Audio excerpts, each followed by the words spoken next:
अस्सलामुअलैकुम। मैं हूं मोहम्मद इस्माइल और हम पढ़ रहे हैं HTML। HTML में हमने काफ़ी सारे टैग्स उसके पढ़ लिए हैं और उसका स्ट्रक्चर बनाना काफ़ी हद तक सीख लिया है। और ये हमारा वेब पेज है जो हमने लास्ट टाइम यहाँ पर छोड़ के गए थे इसको।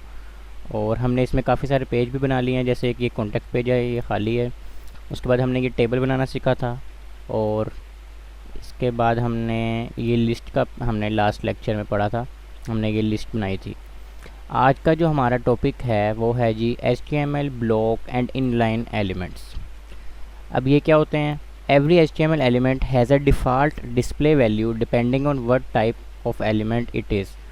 इसका मतलब ये है कि हर एलिमेंट की एक डिस्प्ले प्रॉपर्टी होती है और वो उस पर डिपेंड करती है कि वो कौन सा एलिमेंट हम यूज़ कर रहे हैं। एलिमेंट से मुराद है ये जो हम टैग्स यूज़ करते हैं, या एलिमेंट इनको कहते हैं हम। ये ए का टैग, ये BDO का टैग, या फिर ये ब्लॉक कोड का टैग, ये सारे टैग्स है एक डिस्प्ले प्रॉपर्टी रखते हैं। और उस डिस्प्ले प्रॉपर्टी की वैल्यू क्या होती है? There are two display values, block and inline. यानी कि हर टैग के पास एक प्रॉपर्टी है जिसका नाम है डिस्प्ले, और उसकी इन दो में से कोई एक वैल्यू है, या तो वो ब्लॉक है या तो वो इनलाइन है। अब देख लेते हैं इन दोनों का काम क्या है, ताकि हमें समझ आए कि कौन सी किसकी प्रॉपर्टी होगी। Block level elements. A block level element always starts on a new line and takes up the full width available. इसका मतलब ये है कि जो ब्लॉक लेवल एलिमेंट हैं, यानी कि जिस एलिमेंट की प्रॉपर्टी की वैल्यू ब्लॉक होगी वो ब्लॉक लेवल एलिमेंट्स होंगे। और वो ब्लॉक लेवल एलिमेंट्स क्या करते हैं? वो एक नई लाइन से स्टार्ट होते हैं हमेशा, ठीक है, और वो पूरी लाइन को अपने पास रख लेते हैं। यानी कि वो उस अपने आगे किसी को आने नहीं देते, वो पूरी लाइन कंटेन करते हैं। या तो उनकी लाइन के बाद कुछ आएगा या उनकी लाइन से पहले कुछ आएगा, उस लाइन के अंदर कुछ नहीं आ सकता। हम थोड़ी सी इसकी एग्जांपल देख लेते हैं कि कौन कौन से ब्लॉक लेवल एलिमेंट है HTML में। इसमें से हमने काफ़ी सारे पढ़ भी लिए हैं और काफ़ी सारे हम आगे जाके पढ़ेंगे। जैसे कि ये एड्रेस का हमने पढ़ा था, एक आर्टिकल का हम पढ़ेंगे, असाइड, ब्लॉक कोड का हमने पढ़ा था, कैनवस, DD पढ़ा हुआ है, डिव पढ़ेंगे आज के लेक्चर में, DL हमने पढ़ा हुआ है डाटा लिस्ट के लिए, DT, field set, fig caption, figure, footer, form हमने आगे पढ़ना है। H1 से H6 तक हमने पढ़े हुए हैं। उसके बाद हेडर है, HR हमने पढ़ा हुआ है, LI हमने पढ़ा हुआ है लिस्ट आइटम के लिए, मेन, नैव, नो स्क्रिप्ट, OL हमने पढ़ा हुआ है, P पैराग्राफ के लिए, प्री भी पढ़ा हुआ है हमने। उसके बाद हमने टेबल पढ़ा हुआ है, ये सेक्शन है, T फुट, UL हमने पढ़ा हुआ है, और वीडियो है। ये सारे हैं ब्लॉक लेवल एलिमेंट्स। अब इसको हम देख लेते हैं कि इनका क्या बिहेवियर है, हमें थोड़ा सा समझ आए। अच्छा, अब ये देखें अगर कि ये एक हेडिंग है, ये उसकी दूसरी हेडिंग है। अब ये दूसरी हेडिंग इसके आगे ही क्यों नहीं आई? अब अगर हम हेडिंग में देखें अपने, ये हमने हेडिंग अगली लाइन में दूसरी हेडिंग लिखी है। यहाँ पे मैंने आपको पहले भी बताया था, ये स्पेस से कोई फ़र्क नहीं पड़ता, जितनी भी स्पेस दे दें यहाँ पे वो वैसे का वैसे ही रहेगा। ये मैं रिफ़्रेश कर रहा हूँ लेकिन कोई फ़र्क नहीं पड़ा। तो अगर मैं इसको हेडिंग 1 के बिल्कुल साथ भी ले आऊँ, फिर भी ये नेक्स्ट लाइन पे ही क्यों आ रहा है? इसको तो इसके साथ आना चाहिए। ये इसलिए आ रहा है क्योंकि हेडिंग 1 और हेडिंग 2 दोनों के दोनों ब्लॉक लेवल एलिमेंट्स हैं। ब्लॉक लेवल एलिमेंट का मतलब ये है कि अगर ये हेडिंग 1 यहाँ पे आ रहा है तो उसके आगे लाइन सारी खाली है, लेकिन उसने वो सारी जगह कंटेन कर लिया, और वो अगला जो भी कंटेंट होगा उसके अगली लाइन पे आएगा। अब एक डेवलपर टूल्स होते हैं, ये हमारे ब्राउज़र में होते हैं, जो हम डेवलपर्स के लिए होते हैं, ताकि हमें काम करने में आसानी होती है। हम अगर इस पर राइट क्लिक करें पेज पे, तो यहाँ पे इंस्पेक्ट के नाम से आ रहा है, इस पर हम क्लिक करते हैं, या हम F12 से भी इसको खोल सकते हैं। अच्छा, इससे हमें क्या पता चलता है? हम ये वाला हेडिंग 1 को हमने देखना है कि ये ब्लॉक लेवल है या इनलाइन है। अब मैं हेडिंग के इसको मैंने क्लिक किया है, इससे क्लिक करने से मैं कोई भी टैग सेलेक्ट कर सकता हूँ, जैसे ये कोई भी टैग सेलेक्ट करता हूँ, सिंपल सा। अब अगर मैं हेडिंग के ऊपर लेके सिर्फ माउस लेके जा रहा हूँ, अभी मैंने क्लिक नहीं किया इस पर, तो आप देख सकते हैं कि इसकी एक ब्लू लाइन आपको नज़र आ रही है, और ब्लू लाइन पूरी जगह कंटेन कर रही है। अगर मैं अपने डेवलपर टूल्स को नीचे ले जाऊँ और फिर दोबारा से इसको इंस्पेक्ट करूँ, अब आप देखें पूरा पेज उसने कंटेन किया हुआ है। हालांकि वहाँ पे कोई डाटा नहीं है। हेडिंग 1 तो यहीं पे ख़त्म हो रही है, इसके बाद तो कुछ भी नहीं होना चाहिए था, इसके बाद तो हेडिंग 2 आ जानी चाहिए थी। लेकिन क्योंकि ये ब्लॉक लेवल एलिमेंट है, यहाँ पे ये देखें इसकी डिस्प्ले प्रॉपर्टी भी ब्लॉक आ रही है। जो मैंने बताया था कि इसकी बाय डिफ़ॉल्ट यानी कि पहले से ही इसकी प्रॉपर्टी है डिस्प्ले 1, और वो ब्लॉक है। ये CSS की प्रॉपर्टीज़ होती हैं, जहाँ हम सारा कुछ CSS में जाकर पढ़ेंगे, लेकिन HTML में इतना बस समझना है कि ये ब्लॉक लेवल एलिमेंट है। कुछ इनलाइन एलिमेंट्स होते हैं, कुछ ब्लॉक लेवल एलिमेंट्स होते हैं। ये ब्लॉक लेवल है, ये पूरी जगह कंटेन कर रहा है। अब हम आगे बढ़ते हैं इनलाइन एलिमेंट्स। इससे आपको थोड़ी सी समझ आएगी कि फिर ब्लॉक लेवल और इनलाइन में फ़र्क क्या है। आगे है जी inline elements. An inline element does not start on a new line and it only takes up as much width as necessary। इसका मतलब ये है कि जो इनलाइन एलिमेंट्स होते हैं वो न्यू लाइन पे शुरू नहीं होते, वो सिर्फ उतनी विड्थ लेते हैं। विड्थ यानी कि जैसे इसने पूरी विड्थ ली हुई थी, पूरे पेज की विड्थ ली हुई थी, चौड़ाई विड्थ को कहते हैं। तो जो इनलाइन एलिमेंट्स होते हैं वो पूरी विड्थ नहीं लेते, वो उतनी विड्थ लेते हैं जितनी की उनको ज़रूरत है। जैसे उनका अगर कंटेंट ख़त्म हो गया तो उसके आगे विड्थ नहीं लेंगे। इसकी हम थोड़ी सी एग्जांपल देख लेते हैं। एग्जांपल में ए है जी, ABBR एब्रीवेशन के लिए हमने यूज़ किया हुआ था। एक्रोनिम हम पढ़ेंगे। बी बोल्ड के लिए BDO, बिग BR हमने लाइन स्पेस के लिए किया था। Button, site, code, DFN, EMI, image tag, input, ये काफ़ी सारे हमने पढ़े हुए हैं और काफ़ी सारे हम आगे जाके भी पढ़ेंगे। अब इसको भी हम देख लेते हैं ब्राउज़र में, इसका क्या बिहेवियर है। अब अगर हम अपने पेज को स्क्रॉल करें तो ये एक टैग आ रहा है हमारे पास, ये वाला डेल का। डेल से क्या होता था, हमारा जो भी उसके अंदर टेक्स्ट है उसके ऊपर एक लाइन आ जाती थी कि ये चीज़ कट है। अब इसकी अगर हम विड्थ देखें तो ब्लू लाइन अगर आप देखें कि वो सिर्फ उतने हिस्से पे है जितने में उसका कंटेंट है। अब अगर हम इस 300 को ज़्यादा कर दें,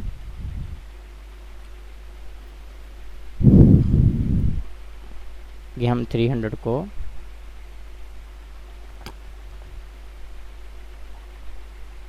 ज़्यादा कर देते हैं ताकि हम देखें कि फिर उसकी विड्थ ज़्यादा होती है या थोड़ी होती है।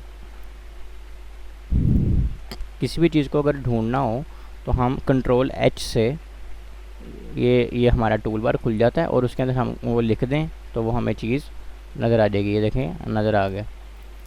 अच्छा, अब ये 300 को हम काफ़ी सारा इसमें वैल्यूज़ पुट कर देते हैं। अब जाके रिफ़्रेश करके देखते हैं हम, अब ये बड़ा हो गया। अब अगर हम इस पर अपना इंस्पेक्ट एलिमेंट खोल के ये ब्लू एरिया देख रहे हैं तो जितना उसका कंटेंट बड़ा है उसने अपनी विड्थ भी उतनी बढ़ा दी है, सिर्फ उतनी ही विड्थ बढ़ाई है। उसके आगे उसने अपना अलग आगे जो भी उसके आगे था, उसके आगे इंस का पूरा टैग था एक, वो ले आए हैं। अब ये उसके आगे ही आ गया, अगली लाइन पे नहीं आया। हालांकि H1 में क्या था, H1 में जगह उसकी ख़त्म हो गई थी, यानी उसका कंटेंट यहाँ पे ख़त्म हो गया था, लेकिन फिर भी क्या किया उसने अगला चीज़ को अगली लाइन पे लेकर आया। लेकिन इसमें ऐसे नहीं हुआ, इसमें उसने सिर्फ इतना रखा है हिस्सा जितना उसके अंदर कंटेंट था, उसके बाद वो अगले टैग को ले आया। तो ये है इनलाइन एलिमेंट। इनलाइन एलिमेंट में अगली लाइन से चीज़ें शुरू नहीं होती, उसी लाइन से शुरू हो जाती हैं जहाँ पे वो ख़त्म होता है। और ब्लॉक लेवल एलिमेंट में क्या होता है, वो अगली लाइन से शुरू होगा, बेशक उसका कंटेंट ख़त्म हो जाए, उसको कोई इससे नहीं पड़ता फ़र्क। लेकिन इससे फ़र्क पड़ता है कि वो ब्लॉक लेवल एलिमेंट तो उसने अगली लाइन से ही शुरू होना है। ये बाय डिफ़ॉल्ट इनके बिहेवियर है। ये आगे हम CSS में जाके तफसील से पढ़ेंगे, लेकिन HTML में इतना पढ़ना काफ़ी लाजमी था, इसलिए ये उठा दिया। इसके आगे हम देख लेते हैं द डिव एलिमेंट। अच्छा, द डिव एलिमेंट क्या कहता है, the div element is often used as a container for other HTML elements. अच्छा, डिव एलिमेंट क्या करता है, काफ़ी सारे एलिमेंट्स को अगर आपने किसी सेक्शन, एक सेक्शन में रखना हो, यानी कि हमारे जो वेब पेजेस होते हैं उसके काफ़ी सारे सेक्शंस होते हैं।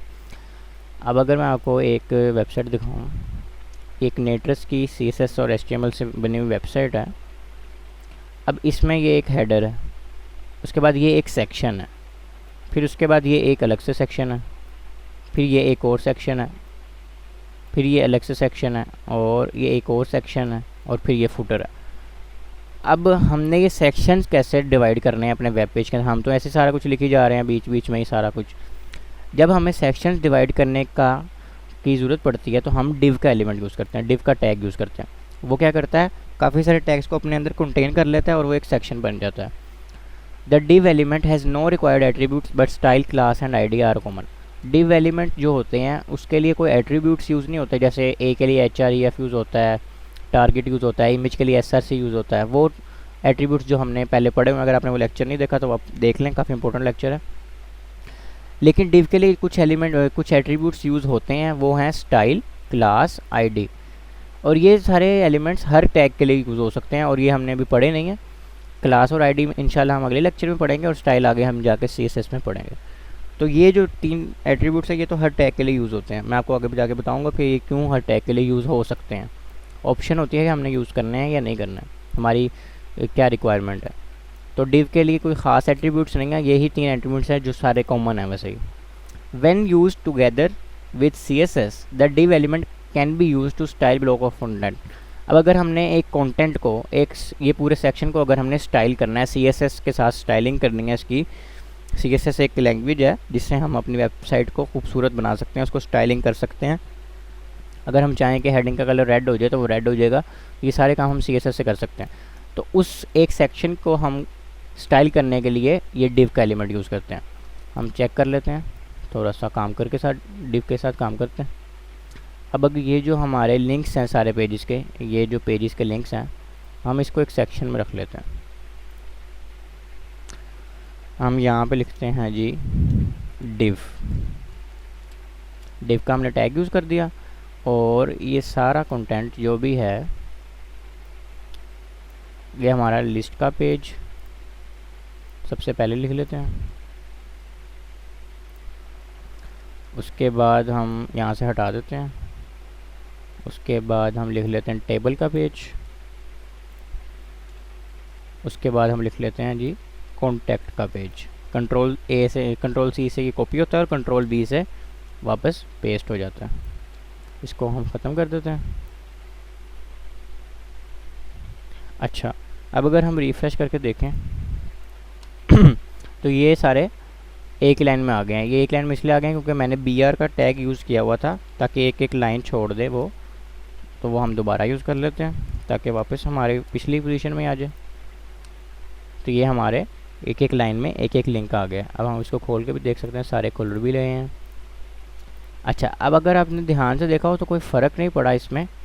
सिर्फ क्या हुआ है कि ये डिव के बाद ये जो एंड टू पेज है ये यहाँ पर आ गया। लेकिन अगर हम इसको इसके साथ भी लिख दें ना, BR को ख़त्म करने के बाद,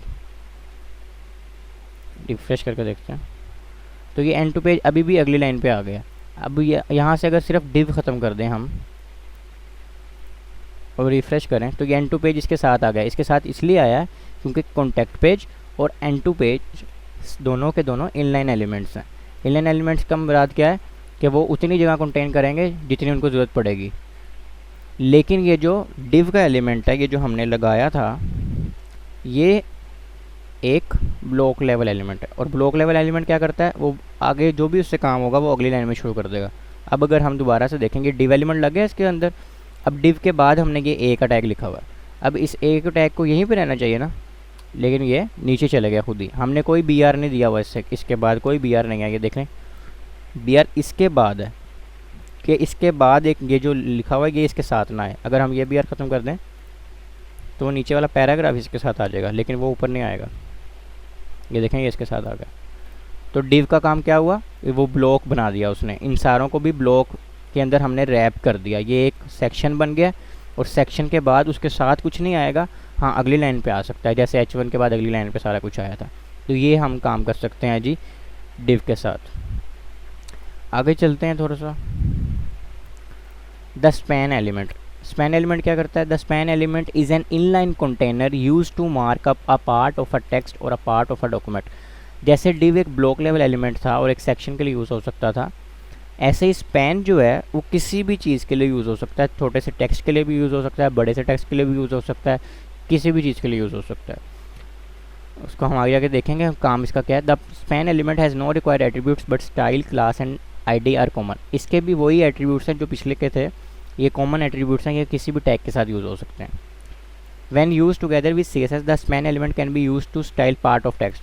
जब हम स्टाइलिंग करने लगते हैं तो हमें कभी कभी ऐसी ज़रूरत पेश आ जाती है कि हमने इस शीट के अंदर सिर्फ T को स्टाइल करना होता है। अब जो शीट है वो तो पूरे पैराग्राफ के अंदर है, या सिर्फ हमें शीट को ही स्टाइल करना पड़ता है। हमें क्लाइंट कहता है कि ये जो शीट लिखा हुआ है ये रेड कलर का लिखा होना चाहिए।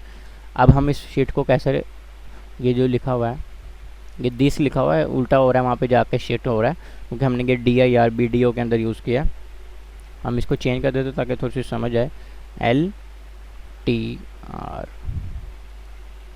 हम रिफ्रेश करते हैं, ये सही हो गया। अब वो क्लाइंट कहता है कि हमें ये पैराग्राफ जो है ना ये रेड कलर का लिखा होना चाहिए। अब ये तो सारा कुछ टैग पूरे वीडियो के अंदर है। अगर हम वीडियो को कोई स्टाइल देते हैं, स्टाइल हम टैग्स को दे सकते हैं, एलिमेंट्स को दे सकते हैं। तो अगर हम वीडियो को स्टाइल दें कि इसका कलर हो जाए रेड, तो सारा कलर रेड हो जाएगा पूरे पैराग्राफ का, और हमें चाहिए सिर्फ इस पैराग्राफ का कलर रेड। तो इस पैराग्राफ को इस पैराग्राफ पूरे पैराग्राफ से अलहदा करने के लिए हम स्पैन का टैग यूज़ करते हैं। अच्छा, स्पैन का टैग करता क्या, कोई भी चीज़ चेंज नहीं होगी, ये पूरा का पूरा पैराग्राफ वैसे का वैसे रहेगा। मैं सिर्फ पैराग्राफ इसके अंदर लिख दूंगा और ये रिफ़्रेश करूँगा, कोई भी चीज़ चेंज नहीं हुई, पता ही नहीं लगा कि हमने इसको टैग के अंदर रखा है। लेकिन इसके पास अब स्पैन आ गया। अब स्पैन को मैं यूज़ कर सकता हूँ CSS के अंदर, और CSS से मैं इसको कलर दे सकता हूँ रेड। जैसे मैं अगर स्पैन लिखूँ, यहाँ पे मैं CSS लिखने लगा हूँ, आपने इसको एक दफ़ा इग्नोर ही करना है, क्योंकि हम ये सारा कुछ CSS में जाके पढ़ेंगे। अभी हम ना समझ आनी है ना कुछ और, सिर्फ मैं आपको सिर्फ दिखाने लगा हूँ कि स्पैन का काम क्या है। अच्छा, ये हमने लिखना है जी स्टाइल के अंदर, स्टाइल का हम टैग लिखेंगे और उसके अंदर हम ये लिख देंगे। अच्छा, अब अगर यहाँ पे पहले मैं आपको पूरे पैराग्राफ को करके दिखाता हूँ। मैंने ये P को करके दिया, तो अब ये जितने भी पेज में पैराग्राफ हैं वो सारे रेड होने चाहिए। पर हमने P को तो करना ही नहीं, हमने वीडियो को करना है। इस वीडियो को तो हम वीडियो का नाम लिखते हैं वहाँ पे कि जो वीडियो का कलर है वो रेड हो जाए। ये वीडियो का कलर रेड हो गया। अब क्लाइंट ने कहा कि हमें वीडियो का कलर रेड नहीं चाहिए, हमें सिर्फ इस पैराग्राफ लफ्ज़ का कलर रेड चाहिए।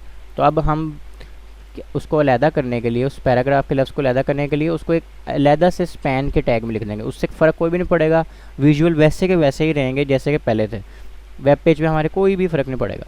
लेकिन हमने उसको अलग से अगर स्टाइल देने होंगे तो हमें उसको स्पैन के अंदर लिखना पड़ेगा, और फिर हम स्पैन के साथ उसको कलर दे सकते हैं रेड। अब सिर्फ रेड कलर हुआ पैराग्राफ का, और हमारे क्लाइंट की रिक्वायरमेंट भी पूरी हो गई है। तो ये है स्पैन का काम।